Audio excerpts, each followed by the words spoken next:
We're going to get into some more of what's happening with the UN trying to impose local police controls on us, and some of the things that you were just telling me during the break. We'll be right back. We're talking to Arthur Thompson, CEO of the John Birch Society. Stay with us. We'll be right back.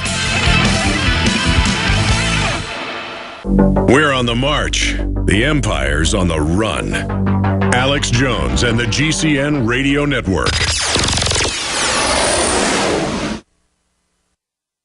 From the water table to our soils to the atmosphere itself, our world is becoming more and more toxic each and every day. But it's not just the air outside that's toxic. Indoor air has been shown to have 2 to 5 times higher concentrations of pollutants than even outdoor air. And most Americans spend 90% of their time inside using toxic chemicals within their homes. There are more than 42 million smokers in the United States. Well over 1,000 types of mold and mildew linked to numerous conditions. And don't forget the fact that 6 million Americans live with pets they're allergic to as well. When I began to research these statistics, it was clear to me it was time to start cleansing my lungs in order to combat the toxic environment that we cannot escape, but that we can fight back against. Made with organic and wild cultivated herbs and manufactured in the USA, the new InfoWars Life Lung Cleanse is here in a convenient spray bottle that can be brought with you throughout any toxic environment. Now available exclusively at InfoWarsLife.com or by calling toll-free 888-253-3139.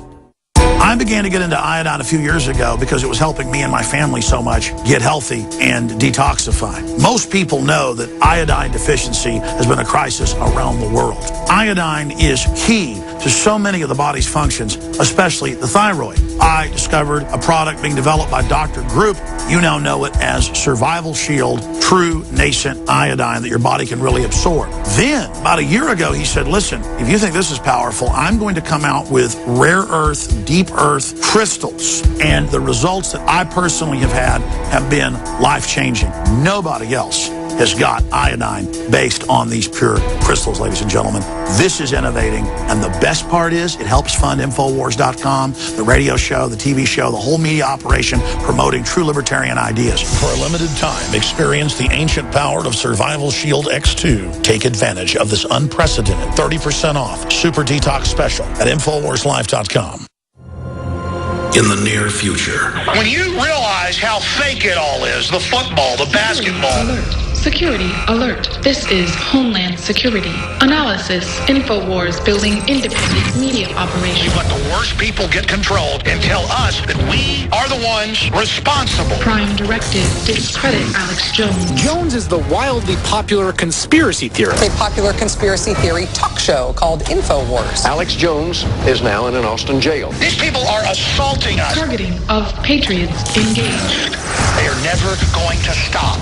They're never going to deviate from their program until we stop them. Block free iPhone app at Infowars.com. Block free podcast and video feed. Imperative. Destroy Prison Planet TV. You gotta set your eye on the enemy, not worry about what propaganda they put out. Intellectually, it's begun. You can feel it.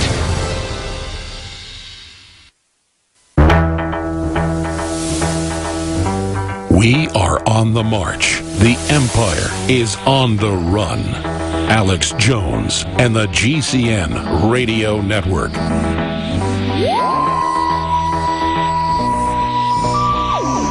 Welcome back to the Alex Jones Show. I'm David Knight here in Austin. I have joining me in the studio Arthur Thompson, CEO of the John Birch Society. And we were just talking about a new American article earlier in the program. We're talking about what's happening in Ferguson, Missouri, and how the people there are so compliant and to the federal government's involvement. And they think that the federal government coming in is going to solve it, even to the extent that it now opens up the door for the UN to get involved. And we've seen the Secretary General come out and start talking about setting up UN standards for local police.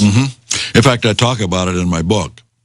On page 68, it shows that a major out of the Baltimore Police Department attended a United Nations conference on UN standards for police, and they call it the United Nations Police Commanders Course. So what they're trying to do is not just nationalize the police, but internationalize the police. Yes. As it gets farther and farther away from us, it becomes harder and harder to get control of the situation. What we see happening, I think, so many different aspects of society, certainly we see it happening with the police, is that when you have someone who goes off of the mission statement or who is corrupt or who does something that you don't want to have that happen, there needs to be a method for getting control of that, for rooting out the corruption, for rooting out the bad behavior. And yet we see that that's not happening. We had a retired Marine Colonel, Pete Martino, come on the program. He first came to our attention when he spoke out about a very small town in New Hampshire being given a large Pentagon vehicle, a Bearcat in that particular case. It wasn't an MRAP. And he was saying they don't follow the mission statement, which ultimately is a constitution, but they each have their own individual mission statements. And if you don't have a means to purge this corruption, it just becomes systemic. And it seems to me like if you don't have any kind of local control or local control of these people, some way to pull that back locally, as it gets moved farther and farther away, it gets worse and worse, doesn't it? Truly. And the thing is that the solution to it really is local involvement. You can't approach a policeman and say, "You dirty rat." It doesn't work. Right. So you try and become friends and educate as many policemen as you can. At the same time, educating local officials. These are police powers. These are not. You've got to follow the Constitution, et cetera, et cetera. And so it takes an awful lot of education and goodwill to do that. Everything we see today is reactive. They're trying to get us to react. They're trying to get the people to react. They're trying to get the police to react. They put them through a lot of federal training, for instance, that imbues them with the idea that of them and us. Yes. And these are our enemies. And you can understand a little bit if the liberal press is there, a conservative cop is against the liberal press, because usually the press attacks the police. That's been the history of it.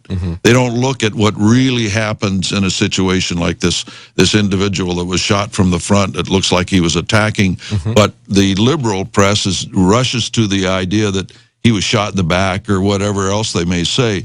So the police don't trust the media, and that causes a reaction in the police and in the media as a result. And we see that not only with the police, but I see it in our interaction with every government official. When we come to them and talk to them, it's like they're all acting as if they're the CIA now. They've got this secret information that they don't want to share with me. There is no more transparency in government. Everything it seems like it's hidden. They don't want to be forthright and come out with it. I think if they had that information, they should have shared it much, much earlier. Now, when it comes out that all the shots are in the front, that the police officer has a major injury to his eye where he was struck, as things like that are coming out, if we don't get that out early, if they're not transparent about it, when it eventually comes out in a trial and the officer's found innocent, if that's what happens, the public's not going to believe it because they were so close-lipped about it. So in a way, it's almost as if they are trying to foment disruption. That's true. Yes. And if you remember the 60s and 70s, we had a lot of so-called men of peace. But the peace, the way they implement it, was designed to provoke. And so you may have a peaceful demonstration, but it may not quite be peaceful. One of the things that we see in all of this is a reoccurrence of what happened in the 60s and 70s. As it becomes more reactive on both sides, you get more militarization. And they pass more laws. They always want more laws. But we get back to the point, too. By the way, the John Birch Society in my town stopped a riot before it got going. We knew it was planned. We knew what they had to do. They had to get people into the streets. We went door to door in the central area of the town and said, stay home. Make it a quiet weekend. They didn't have a riot while all the rest of the country was burning down. But it was no conspiracy, that all happened at the same time. Yeah, exactly. But we were able to do that by telling the people, look, don't let your kids out in the street this weekend. Just keep them home. And so that's the sort of thing is if people understand that you don't rally to the noise in the streets, you can't get them whipped up to do things that causes a reaction on the part of the police, which causes a reaction on the part of the crowd, which causes a further reaction, and it escalates out of control. And so we do know there are outside agitators coming in. That's always been the problem in our country in that regard. I can say this almost universally. There's no riot that occurs that isn't organized beforehand, even in the history of the United States. I'll tell you a little factoid that's going to be in my new book. Most people don't know that there was a riot in Philadelphia when it was the capital of the United States searching for Washington to drag him out and hang him. It's true. Really? Foreign agents stirred it up. But that sort of thing is always planned. All these things like that, these public disturbances are very well planned. I've talked to an awful lot of ex-communists and others that have told me they were trained to do that kind of thing and how they were able to do it. They could take a little spark and blow it up out of control very easily, particularly if there was suspicion between them and us. So what we advocate is let's get friendly, let's talk to each other, let's get to know our neighbors, for instance. You know, in some communities, we don't even know the name of our next door neighbor. Well, and as we've seen in Ferguson, the people that are being arrested are increasingly from outside of the area, the people who are the troublemakers. I think what's concerning us, as we saw from the very beginning, we saw new rules of engagement where they were essentially on the very first day lighting up with sniper rifles, people from a great distance. You could see the red dots on their chest. So we have a different set of rule of engagement here, but this is something that has been ramping up for quite some time.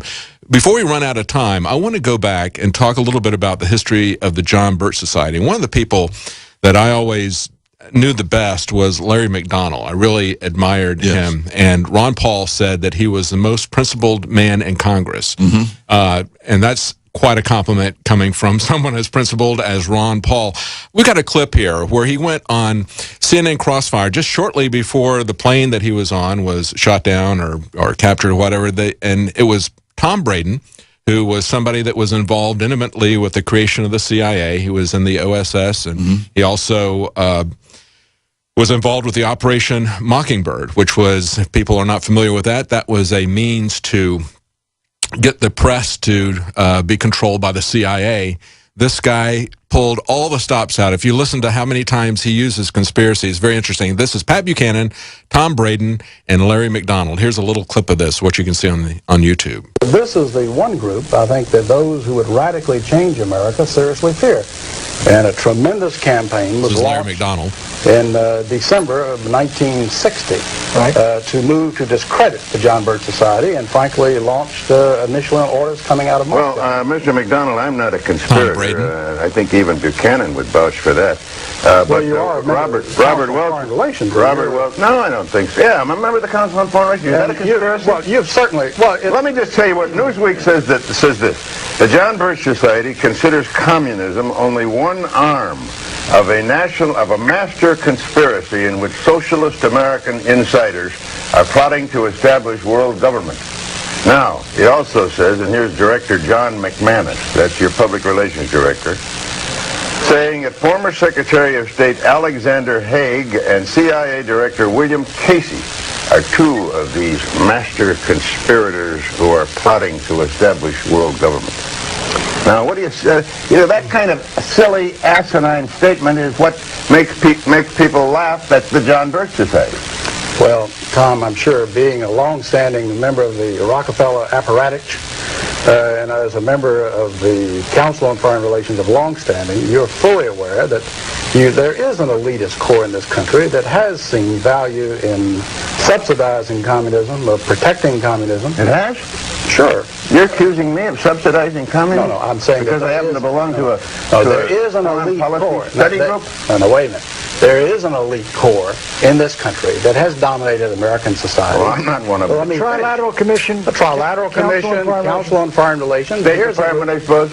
Well, let's face it, they've dominated the State Department for 40 years, and pretty much openly. All right, but what are they trying to do? Well, their objective is to try to bring about a gradual transition in our society a dissolving of sovereignty, and a moving steadily to the left on the political spectrum. Well, who are they?